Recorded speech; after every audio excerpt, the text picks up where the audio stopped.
Good morning, Morai V'Rabotai. Be'ez Hashem, Mincha is going to be 5:35. Please be on time. The Shulchan Aruch writes, if a person has pain in his mouth, either because of his teeth or because he has maybe canker sores in his mouth, and he wants to relieve the pain, so one of the things we know you're not allowed to do is you're not allowed to take medications on Shabbat. In general, medications for someone who's not mamash sick, like serious choreh, he's not allowed to take medications just for relieving of pain or things like that. So Shulchan Aruch asks this following question: what about drinking something like vinegar that's very sharp, or arak or vodka, and having the drink essentially numb the area so he doesn't feel so much of the pain?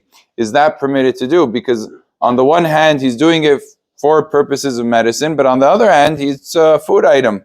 So Maran in the Shulchan Aruch says it is permitted to drink it, even though his intent is for the sake of relieving the pain.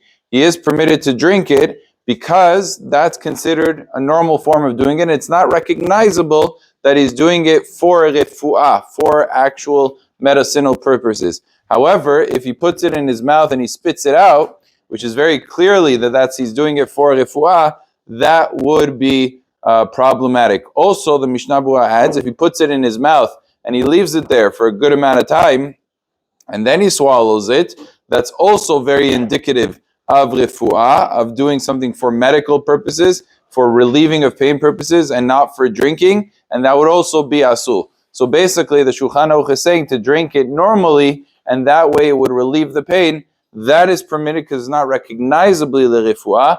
However, the other ways are not permitted. If one wants to use as an example of that's more modern day Listerine or something like that to numb the pain, then it would be permitted because that's normal to go ahead and to gargle it and then to spit it out. It's most of the time you do that for breath purposes, for cleaning teeth or whatever else. So therefore it wouldn't be indicative of healing, and therefore it would be mutal to use something of that nature. But when it comes to food items, spitting it out would be very clearly an indication of healing and not permitted to be done on Shabbat. Baruch Adonai le'olam.